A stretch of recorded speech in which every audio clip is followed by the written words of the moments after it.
But the profound experience, God is in your own heart. And the best of pilgrimage center is just wherever you are. And the climax of pilgrimage center is your own body mindset. Devo Devalayo Praptu. Your body mindset is a Devalaya, is a temple.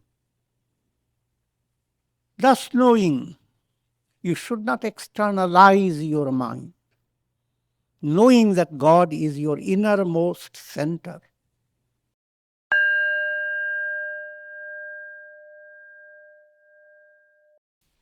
Om Purnamada Purnamidam Purna Purnamudachyate Purnasya Purnamadaya Purnamevavashishyate Om Shanti Shanti Shanti. Om Brahmanandam Param Sukhadam Kevalam Jnana Murtim Dvandvatitam Gagana Sadrisham Tattvamasyaadi Lakshyam Ekam Nityam Vimalamachalam Sarvadhi Sakshi Bhutam Bhavatitam Trigунarahitam Sadgurum Tam Namami. Om. Adorations to Sadguru, who is Brahman, the giver of supreme bliss, embodiment of pure consciousness, one without a second, vast as the ether, infinite, eternal, beyond the three gunas and their modifications, the supreme preceptor. Yoga Vasistha, Sthiti Prakarana, sections we follow is from the 36 onwards. And the topic is from the state of bondage to the state of liberation. That's the only topic in this world. Bondage to liberation. And every satsanga is a feast. You can enjoy the feast if you have fasted a little. But don't be too fast.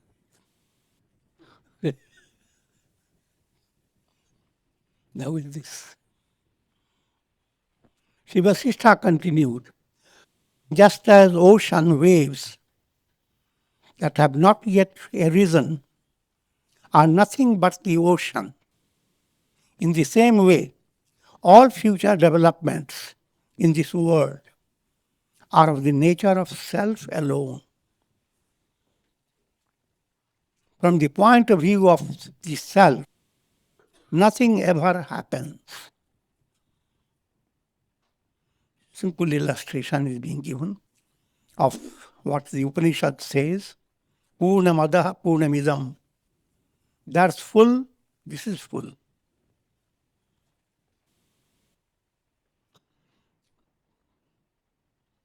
But the world seen through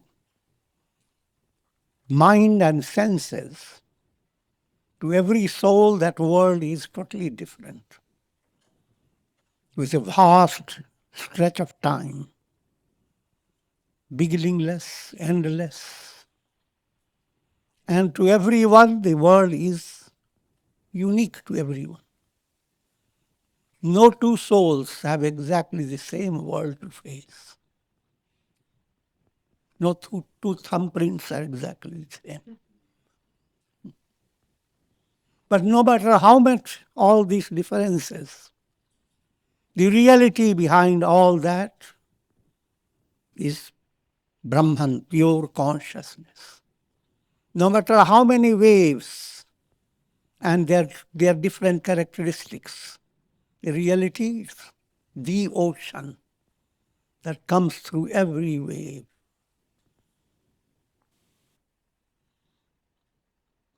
From the point of view of the self, nothing ever happens. Happening belongs to the realm of mind. Every moment you are encountering happening. The reality is absolute being, ever existent. But led by mind, you are dwelling in a world where there is difference between 1 second, the next second, the third second. Every moment you have become different. You can't go backward. If you are attain certain age, 60, and you want to be 16, you can't go back.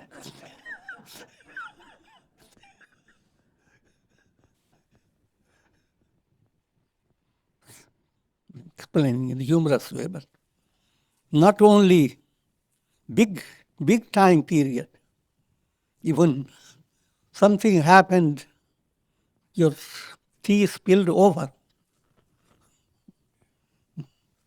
and you say, well, let me start again.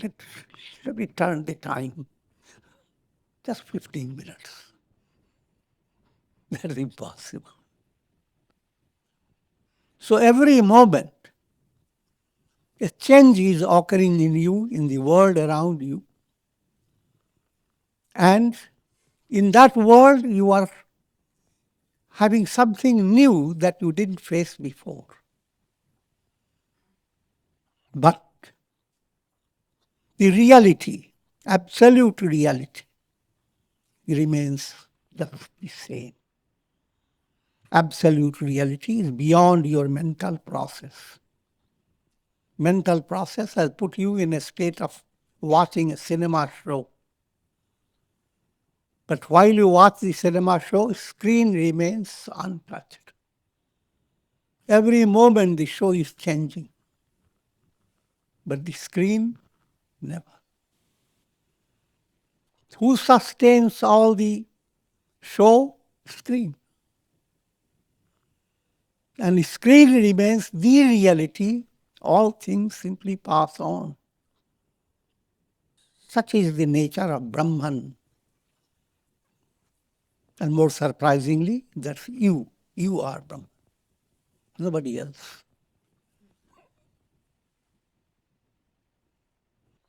The purity, subtlety, and expansion of pure consciousness far surpasses the taintless expansion of the sky.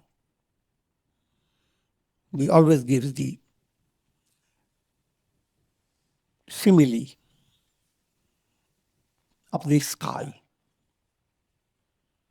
But the sky remains completely limited. It's just allegorical. Just like every experience of knowledge and insight is given as illumination. You are illumined. You didn't know before you were in dark, now you are in light. The darkness and light, that's again not to be confused with the real sun. You can't handle the real sun. The real sun, I mean, I'm talking about the physical sun. The physical sun becomes symbolic.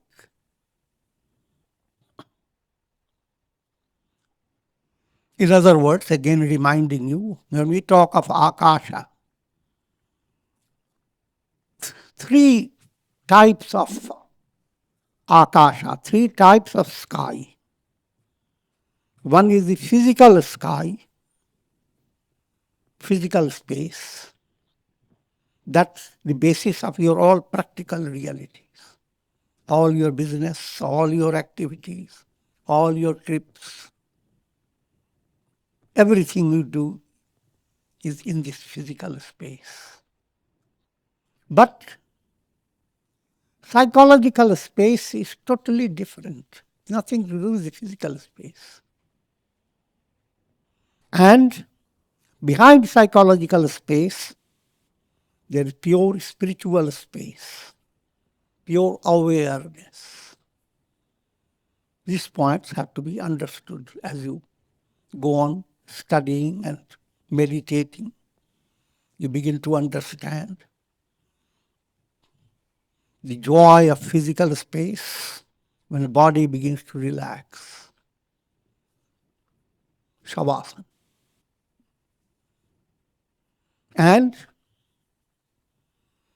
next type of space when the mind begins to subside. Now, the type of expansion that we experience in that state cannot be described in the terms of physical space. It's totally different. That samadhi experience.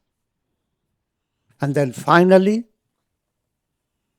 when there is enlightenment, you are no longer gripped by mind in any way. Ignorance has been destroyed.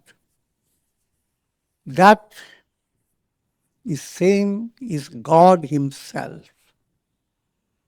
allegorically described as the sky of the sky, absolute space. Therefore, all the divine being, Nilambuja Shyamalakomalangam, Brahma describes as blue complexion like the blue sky. It is this pure self that gives rise to the illusion of names and forms. In an allegorical way, it is the sun that gives rise to all reflected suns. Each reflected sun has an autobiography. Some autobiographies are very elegant. Some are very miserable.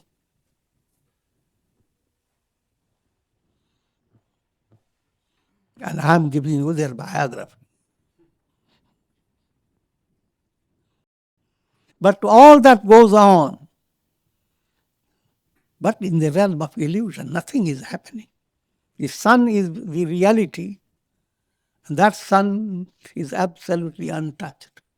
How many reflections have gone through countless troubles? Sun level, same. And reflection in itself has no reality. If reflection was to bow down, Nama, neither me nor mine, then end of illusion.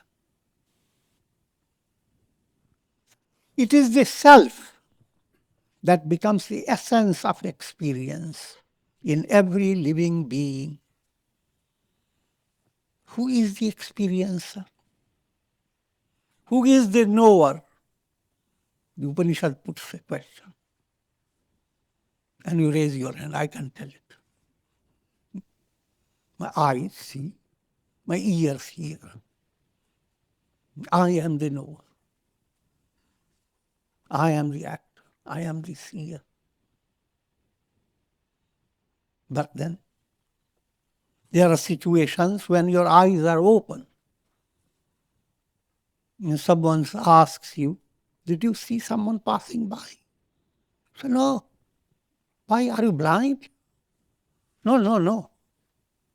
I've checked my eyes, they are very good. But then, why didn't you see? Oh, my mind wasn't there. So now you come to an understanding. The senses do not bring about the experience. Mind must operate in order to make the senses effective. Who is the perceiver? First answer, senses, but not. Senses have become perceiver because of mind. And mind becomes thinker, feeler, etc. because of pure consciousness behind it. Even in mind, you make a little distinction. Intellect. Mind does all types of evaluations. But intellect gives a decisive evaluation. And even that intellect does so because of the absolute self shining behind. So ultimately, who is the experiencer? No matter whatever is your experience, you are just taking a little pickle on your tongue. Who tickle you to taste the pickle?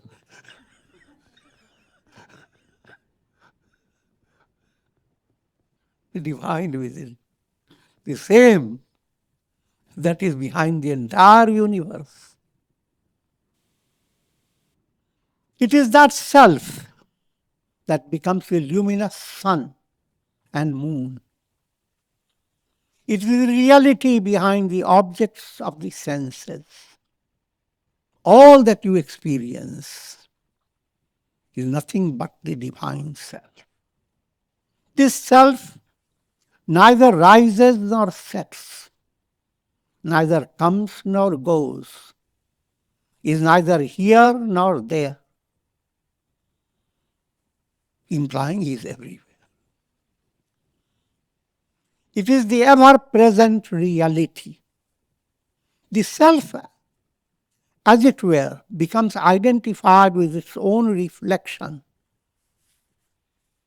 in ignorance, implying, giving simple way to understand. A reflected sun, imagine if it were to view itself as a reality, if it were alive. Then the reflected sun sees it is illumining the jar, and fishes and frogs facing so many situations within the jar. The reflected sun may hold on to all these illusory notions. But what is that reflected sun? At every moment, the reflected sun is the absolute. That ignorance has to be broken. That water business that creates the illusion. That water is avidya, ignorance. So led by ignorance, the self becomes deviated from the awareness of its boundless freedom. Consequently, with the intensification of ego sense, the self enters into the illusory role of incarnating soul. Each reflected sun has a distinctive quality.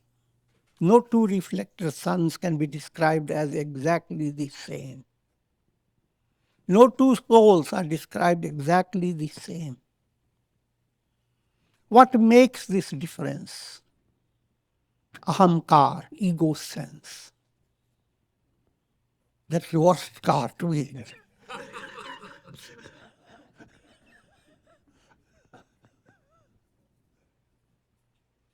And as long as there is ahamkar, soul is trapped in the world of time and space. There will be repeated cycle of birth and death. Led by ahamkar, soul that is led by ahamkar is the jiva, individual soul, that is ever driven by the erroneous thoughts. This is desirable, this is not desirable. I must attain this. I must negate that. Your mind is constantly planning. You must realize this is a study being done from very advanced level. Its message is not that since you are Brahman, you simply stop doing everything. You just lay yourself down and just do nothing. I am Brahman, I am Brahman. That's not the message. The message is, as you begin to understand, a change must occur in your lifestyle, in your psychological state of mind, in your relationships, in the way you handle your karma actions. A change must occur. No matter how things move, you should not become overcome by despair. No matter how challenging situations, you should not be struck by sorrow or misery. I'm just giving very advanced highlights. And when that movement starts within you, you begin to wake up, as it were, from a narrow jar and a limited water within it, to an awareness that you are out of your jar. You are not confined to your own body and mind. You are that divine sun. And then look your sideways. All souls are the same. Then simple mathematics. If I am that, then I am all souls. Simple mathematics. Ahame Vedam Sarvam. I am all this. And again, all this doesn't really mean you are pointing to many. All means full, infinity. It is the self that becomes the sky. It is the self that becomes the sky and allows the seed of karma to germinate. It is the self that becomes the water that nourishes the sprout as it grows into the tree of the world process. It is the self that sustains its roots by becoming the earth. It is the self that becomes the shining form of the sun through the fire element. In this way, gives various expression to the world tree composed of the 5 elements. It's very concentrated writing, but let me give you more detailed understanding. If you follow Kundalini Yoga, the study becomes simple. Your experience, if your Kundalini is locked up at your Mooladhara, basal center, while I'm describing in a more mathematical way. In nature, it is not so precise. All are at once. In other words, even though your Kundalini may operate from your Ajna Chakra, and yet you are nothing but locked up at your basal center. Use the 2 terms, Sthiti and Avastha. So, as long as you have not created a special dynamic movement of Kundalini, you stay locked up in lower centers, even though your experience may be at your throat, even at your Ajna Chakra, something may start pinching your center between the eyebrows.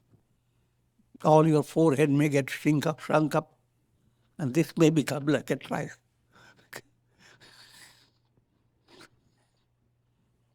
like a trishul.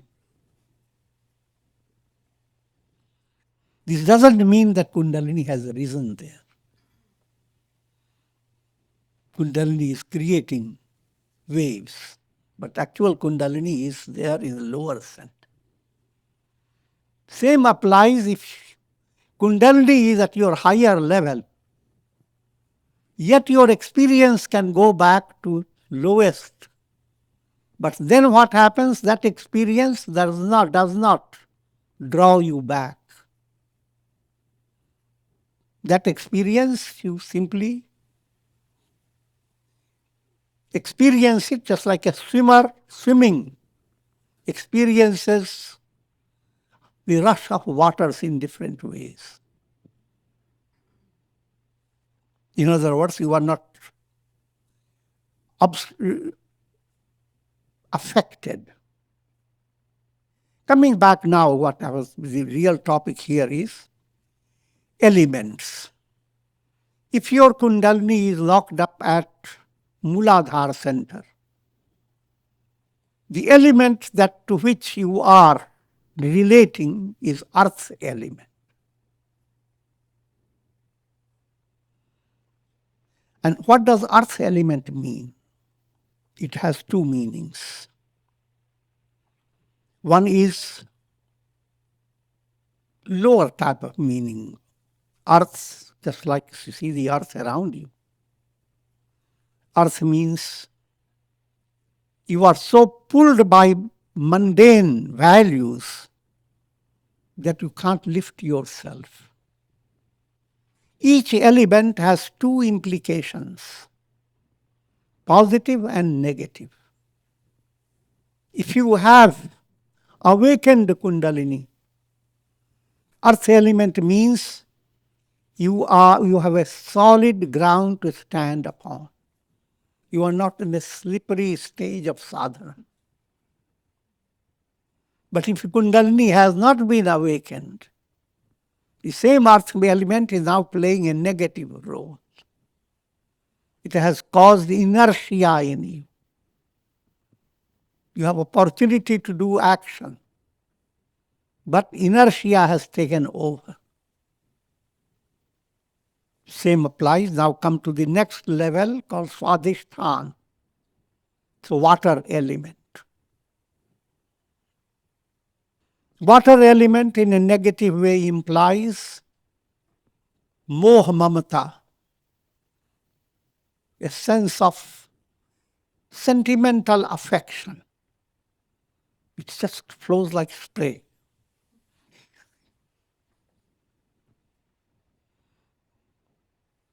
And creates much trouble also. It disturbs the vision of your eyes, if little spray of water in it. Moha drishti, moha-based vision is very tricky vision. Meat eaters look at the animal they are going to eat with great love.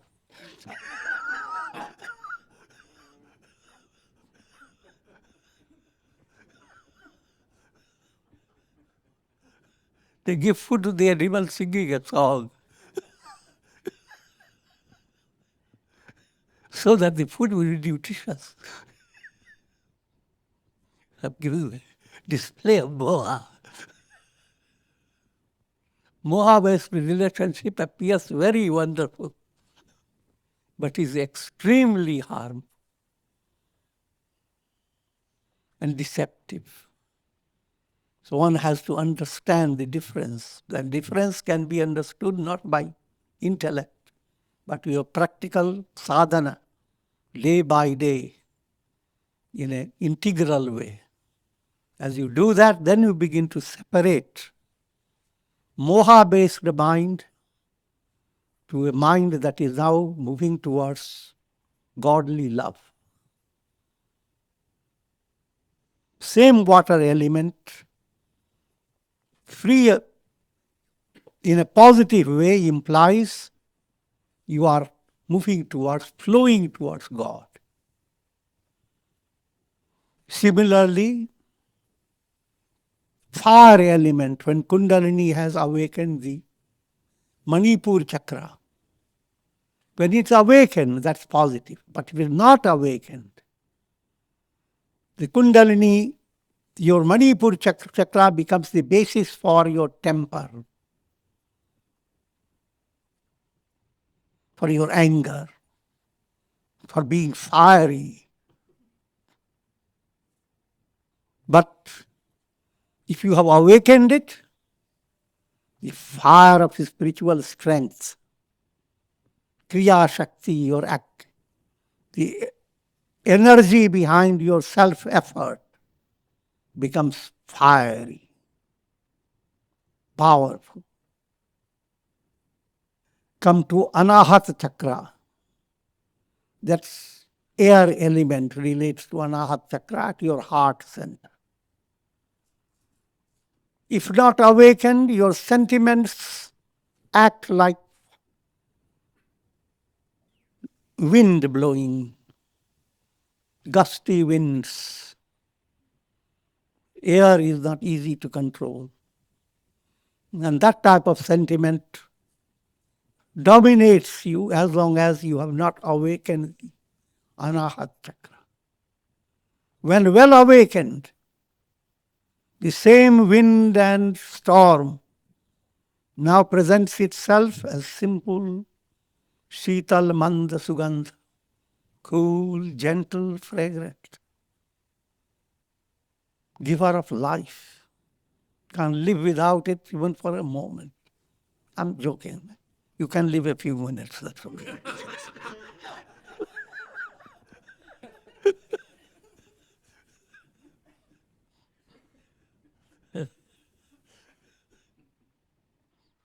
And after the air element comes Akasha element, space, throat center, Vishuddhi Chakra. Now if you are not awakened it, the negative way the element operates, it will make you spaced out.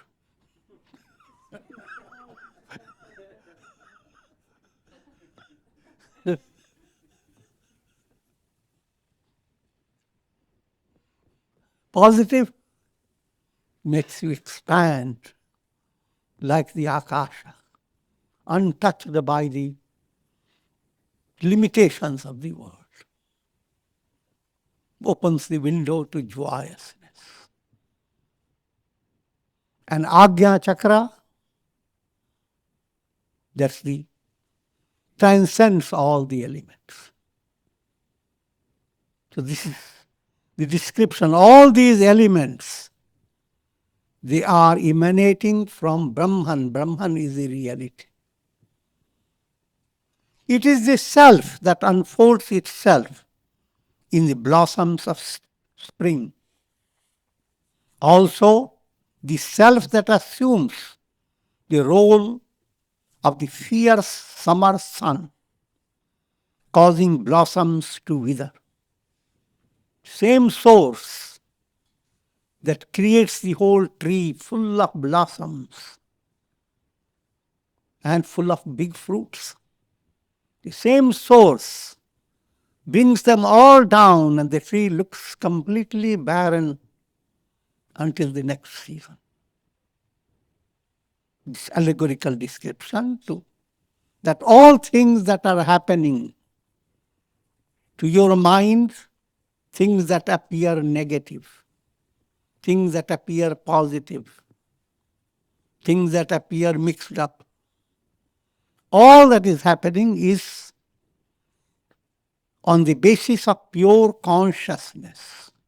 First point, realize whatever is happening, it is an act of your awareness. If you don't have awareness, then there is nothing you can experience. So there is always awareness behind all your experiences. Now turn your attention to that awareness. That awareness remains absolutely intact.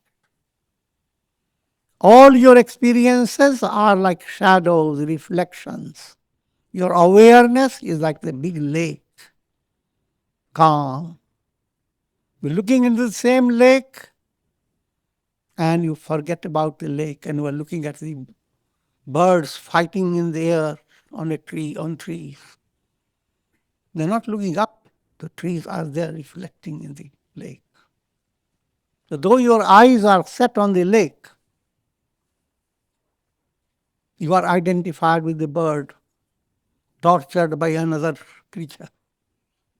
I'm joking, but try to understand the point.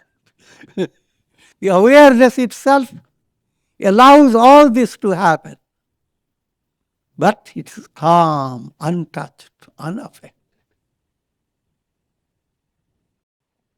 If there were anything other than the self, there could have been the possibility of desire in the self.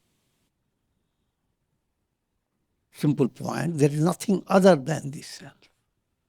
Therefore, when you have attained enlightenment, you can hold no desire. You become desireless. Because what is there to desire? If you are the ocean, why should you desire rivers or drainage waters?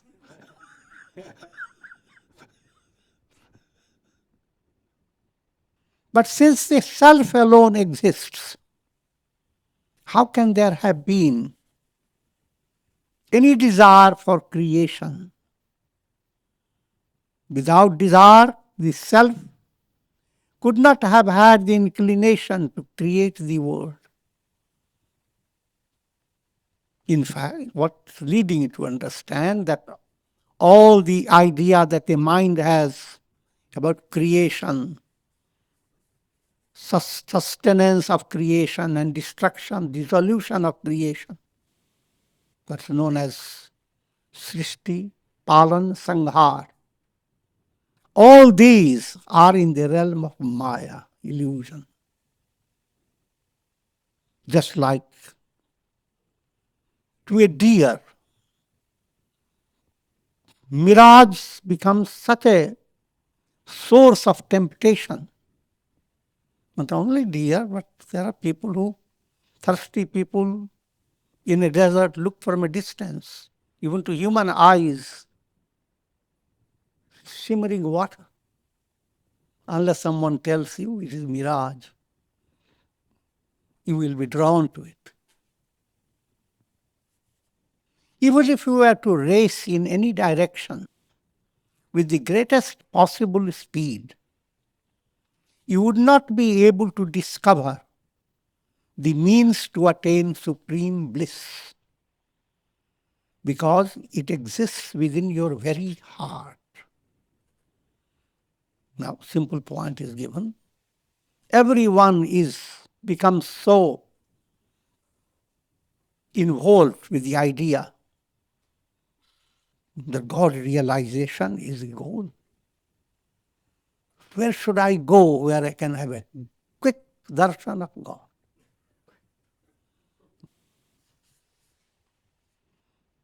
Now, Google opens up many doors.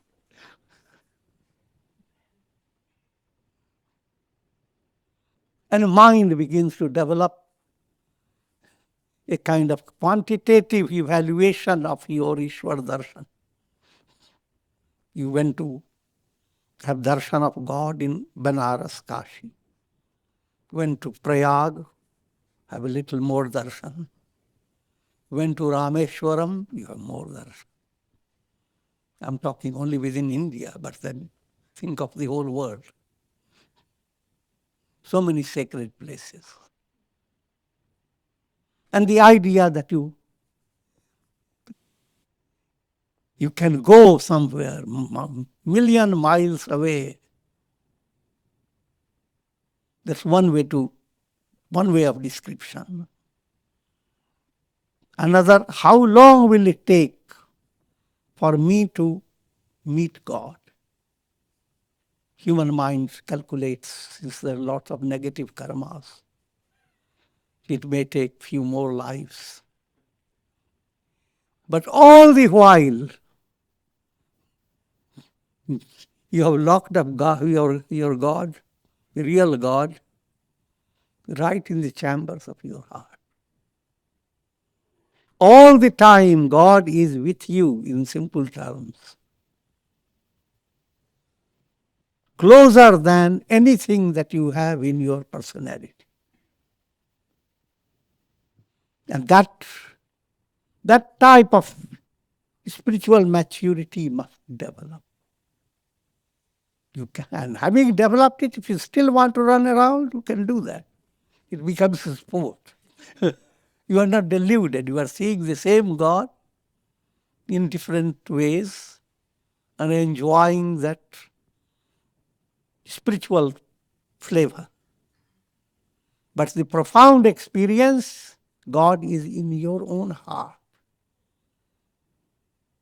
And the best of pilgrimage center is just wherever you are. And the climax of pilgrimage center is your own body mindset. Deho devalayo praptu. Your body mindset is a devalaya, is a temple. Thus knowing, you should not externalize your mind. Knowing that God is your innermost center. Do not let your mind go into the big illusion of time and space. Rather, you should renounce the ego sense. In other words, focus your attention in bringing about humility in your personality. When you say renounce your ego sense, it doesn't mean that, oh yes, from tomorrow no more ego sense.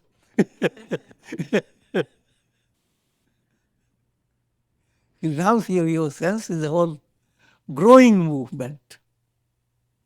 You can't turn to a tree and say, blossom, my command. Blossoming has to come through a spontaneous movement. But the goal has to be kept in view. Your goal is to allow inflated ego to lose its inflation. It should sit on your head like a little butterfly, not like a big, massive drum. I am not the performer of action. I am not this body, personality of mind-body complex. Whatever the mind does, that becomes the karma for the individual. Whatever is not performed by the mind, that cannot bind the individual. Bondage and release, they are not dependent on your body's functions. You can do many things with your body, but that doesn't cause karma. Karma comes through your mind.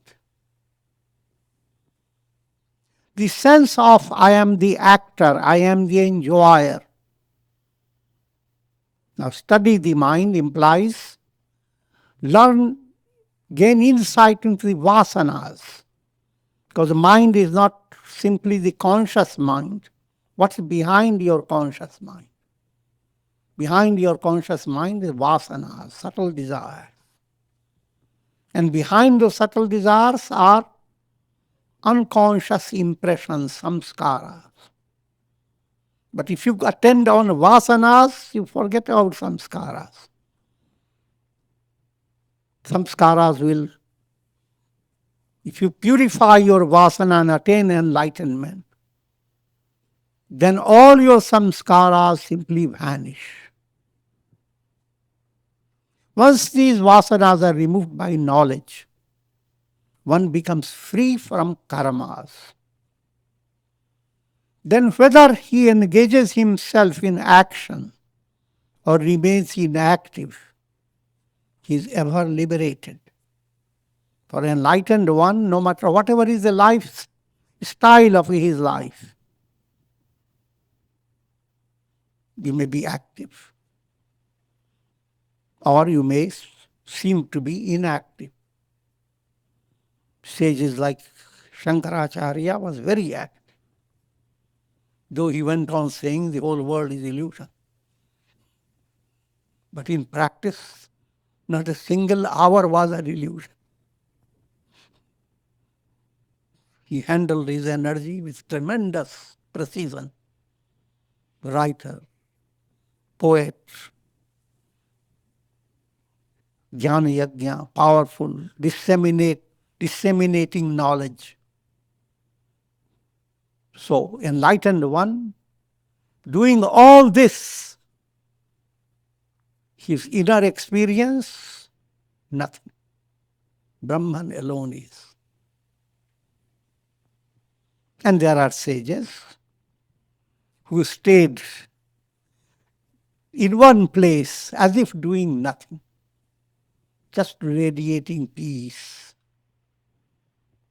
So no matter whatever is your external style,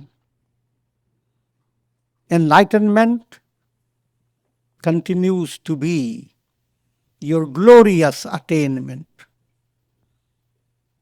The vasanas of the mind alone hold the key to bondage and release for the individual soul. You need to therefore understand the vasanas. Vasanas, how are they formed? Experiences in your daily life, they leave their sediments. If you have pleasure, pain, whatever you are experiencing, they leave their impressions in your subconscious. Impressions with a will. If you have some experience that seems so pleasant to you, you are traveling and you see some setup of things and inspired you. And what happens? With that, you drew the picture of that which inspired you in your unconscious with a will. May I come back again? May I have the same joy? Hold it in your mind. So every samskara that you are holding of illusion is taking a portion of your energy, will. I'm giving you psychological understanding of suppressed desires. Desires that have become so in the form of impressions. All negative impressions, though they seem quiet, but they have burdened they have weakened your willpower. Through the process of enlightenment, you do not let any desire stay suppressed, squeezed in your subconscious or unconscious. But this is not a simple matter. It automatically happens as you do sadhana. Your mind opens up. Your negative view of pleasure comes to your insight. This is not real. Let me develop vairagya.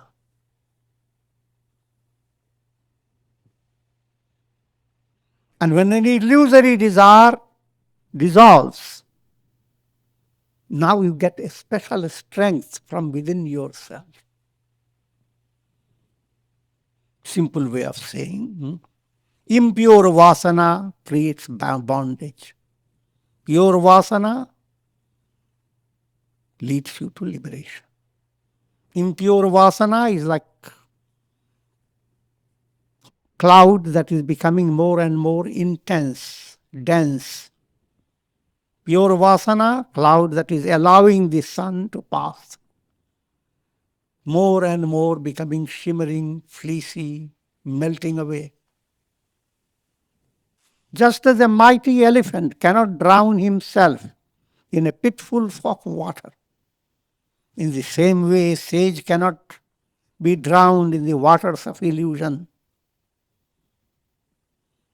Now that's what happens, you become an elephant. That's why scriptures talk so much about elephant. Gajagamini movement. Gajagami. Elephant strength. When that that awareness comes that you are not the body, you are not the mind. You relate yourself to God, you are divine, you are ultimately Brahman. When that movement starts, you don't see the world as something that is going to drown you. The whole world becomes smaller and smaller, like a pit full of, it becomes a pitful spot. And for an elephant to be afraid of pitfalls of water, that's impossible. Be enlightened, be an elephant. And turn the whole world to a pit full of water. This is the message. Om Shanti Shanti. Om Purnamadaha Purnamidam Purnat Purnamudachyate Purnasya Purnamadaya Purnamevavashishyate. Om Shanti Shanti Shanti.